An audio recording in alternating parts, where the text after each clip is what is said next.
चुनाव आयोग ने जो फैसला दिया है क्या वो सही है? तो मेरे कॉमन सेंस के हिसाब से ये फैसला गलत है और इसे मैं कंडेम करता हूँ। ये कि अगर मान लो आप अगर सुप्रीम कोर्ट के जज होते तो आप किसके हक में फैसला देते? अगर सुप्रीम कोर्ट का मैं जज होता तो मेरे हिसाब से मैं फैसला उद्धव ठाकरे जी के हक में ही देता।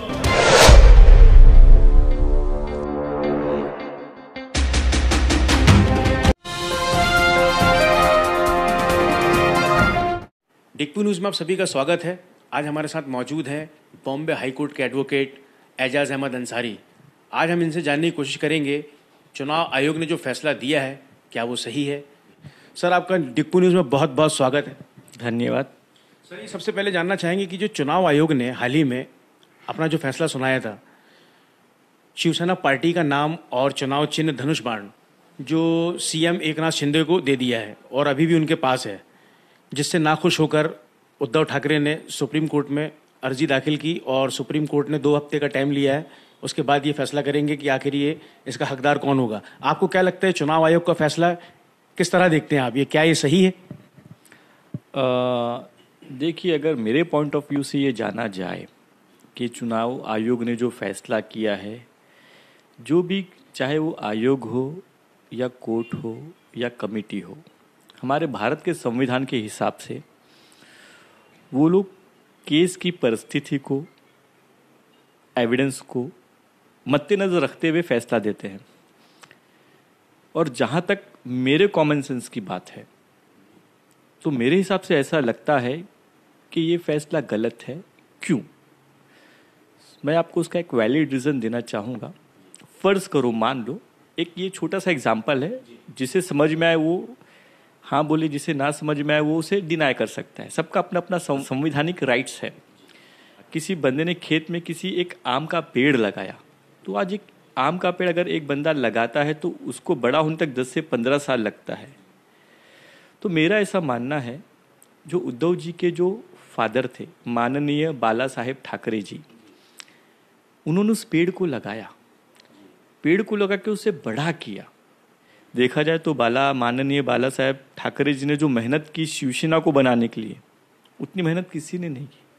तो मुझे लगता है कि वो चिन्ह के और वो सिंबल के और उसकी निशानी के जो हकदार उनके वारिस को ही मिलना चाहिए। भले ही ठीक है कि कुछ एमएलए यहाँ से चले गए, ज़रूरी नहीं एमएलए कल रिटर्न इनके पास आ गए, उद्धव बाला साहेब ठाकरे जी के पास आ गए, तो क्या ये चुनाव उनको फिर से मिल सकता है? ये भी एक सवाल खड़ा होता है।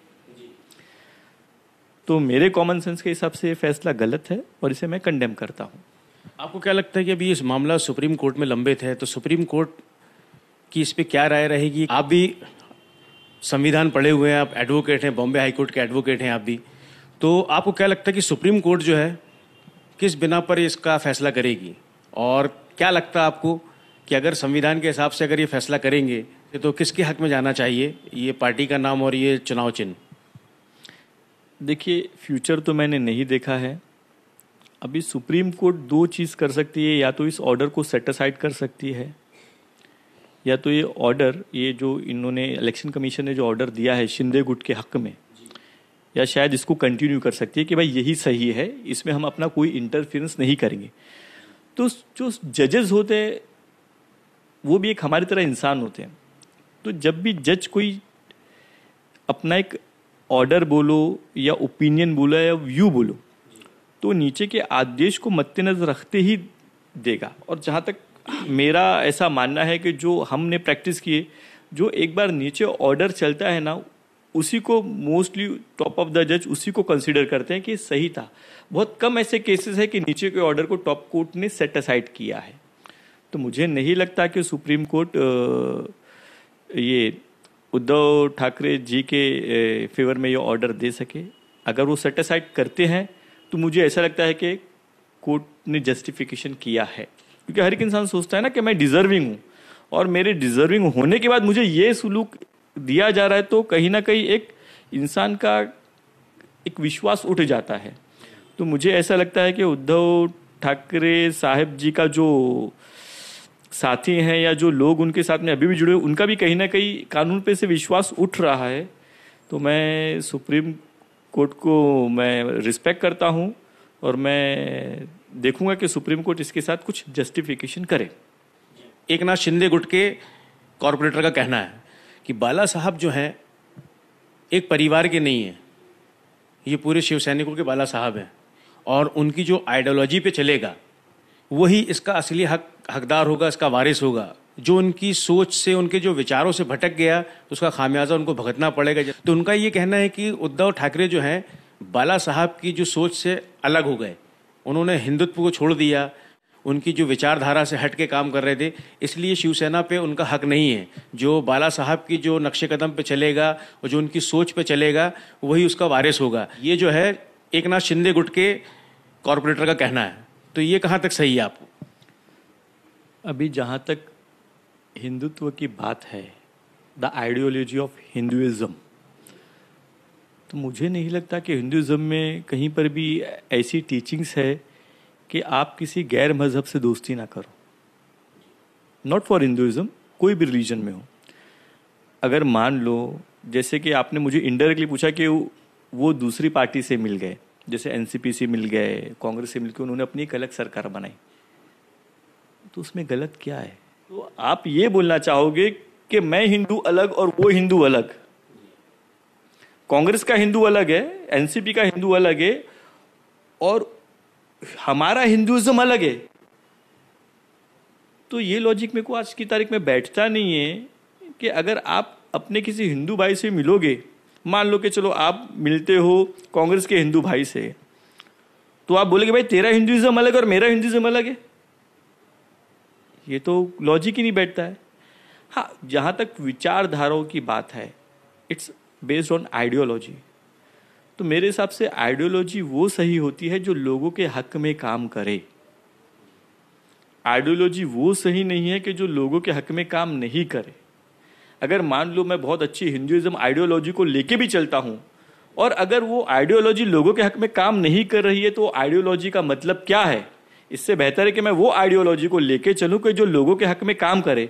तो शायद उद्धव ठाकरे जी को ये लगा होगा कि भाई शायद कि ये आइडियोलॉजी के बदले इस आइडियोलॉजी से काम करे तो शायद लोगों का भला हो। जो उन्होंने किया भी, जिस तरह से उनकी सरकार आई, मुझे लगता है कि तुरंत कोविड आ गया, फिर भी उन्होंने बेहतरीन कोविड मुंबई में संभाला, हर चीज को उन्होंने मैनेज किया। देखा जाए तो जब कोविड आया विदाउट एनी इंफॉर्मेशन, हमारे प्राइम मिनिस्टर जी ने घोषित कर दिया कि आज से लॉकडाउन, नो इन्फॉर्मेशन, तो उसमें इंसान क्या करेगा? तो ये कहाँ की आइडियोलॉजी? आज लोग सड़कों पे चल के मर गए हैं। तो उन्हें ऐसा लगा कि भाई जो आइडियोलॉजी लोगों के हित में काम करती है उस आइडियोलॉजी को अपनाना चाहिए। और जहाँ तक बात हिंदुइज्म की है या हिंदुत्वता की है, तो कोई ऐसा रिलीजन यही नहीं सिखाता कि भाई एक इंसान को दूसरे इंसान से बैर रखना है। अगर हिंदुत्व इस चीज को टीचिंग दे रहा है कि एक इंसान से दूसरे इंसान को बैर रखना है, तो मेरे हिसाब से फिर वो हिंदुत्व नहीं है, वो फिर कोई और आइडियोलॉजी है। और वो कोई और आइडियोलॉजी है तो कुछ वक्त तक चलेगी, पर लॉन्ग रन तक वो आइडियोलॉजी नहीं चलती है। ऐसा मेरा ओपिनियन है। तो क्या कहेंगे आप, अगर ये मान लो सुप्रीम कोर्ट ने एक नाथ शिंदे को ही कहा कि आप ही इसके असली वारिस हैं, शिवसेना और ये सिंबल के, तो क्या ये लगता है कि आपको ये इंसाफ होगा? देखो, इंसाफ की जहाँ तक बात है तो जो भी जजमेंट्स होते हैं, चाहे वो इलेक्शन कमीशन ने किया या सुप्रीम कोर्ट ने किया, वो तो एक लोगों का ओपिनियन होता है कि हमारे ओपिनियन में ऐसा लगता है कि भाई ये इनको मिलना चाहिए। उन्होंने आइडियोलॉजी का बताया या फिर एक पारी हुआ के जितने एमएलए उनके पास आ गए तो उस बेस पे उन्होंने एक ऑर्डर दिया, तो वो ऑर्डर है। पर इसका रियल फैसला तब होगा जब पब्लिक चुनाव में किसे चुनती है। तो सवाल यही तो ना सर, चुनाव जब चालू होगा तो उसका सिंबल लेके तो उतरेंगे। मामला पूरा चुनाव का ही है, क्योंकि जो धनुष बाण है वो शिवसेना की निशानी है। और बहुत से लोग ऐसे महाराष्ट्र में हैं जो पुराने लोग हैं, वो नहीं जानते कि इनके बीच में क्या विवाद चल रहा है, क्या हुआ, वो सिर्फ धनुष बाण को ही वोट देंगे। सारा मामला इसका ही है सर, इसके बारे में क्या कहेंगे? देखो, इसके बारे में तो मेरा ऐसा कहना है कि इंसान को तो बेसिक नॉलेज तो सबको है। और आज महाराष्ट्र में क्या चल रहा है, चलो पहले की अगर आप बात बोले कि भाई के पहले ऐसा होता था, किसी को पता नहीं चलता, पर आज तो मीडिया इतना वास्ट है, लोग यहाँ व्हाट्सअप है, फेसबुक है, इंस्टाग्राम है, हर चीज़ है। तो ये चीज़ को मैं नहीं मानूंगा कि लोगों को पता नहीं है कि ये क्या हो रहा है महाराष्ट्र में। ये सारी चीज़ें पता है। अभी इसका फैसला लोगों को करना है, कौन उद्धव ठाकरे जी के साथ जाना है, शिंदे गुट के साथ जाना है। सर ये आखिरी सवाल हम आपसे ये करना चाहेंगे ये कि अगर मान लो आप अगर सुप्रीम कोर्ट के जज होते तो आप किसके हक में फैसला देते? ये पर्सनल एक सर। देखो, अगर ये तो बड़ा पेचीदा सवाल आपने कर दिया। अगर सुप्रीम कोर्ट का मैं जज होता, मैं आपकी मुबारक ज़बान चाहूँगा कि ये कबूल हो इंशाल्लाह कि मैं भी कभी सुप्रीम कोर्ट का जज बनूं। और अगर मैं सुप्रीम कोर्ट का जज होता तो सारी चीज़ों को परख कर देखने के बाद मैं इस फैसले पे आता, क्योंकि मेरे हिसाब से ऐसा लगता है कि माननीय बाला साहेब ठाकरे जी के जो असली हकदार है वो उद्धव ठाकरे जी हैं, क्योंकि उनके पिताजी ने इतनी मेहनत की थी, उस चीज़ को हर चीज़ से मतलब सींच के उस चीज़ को बनाया, खड़ा किया। तो मेरे हिसाब से मैं फैसला उद्धव ठाकरे जी के हक में ही देता।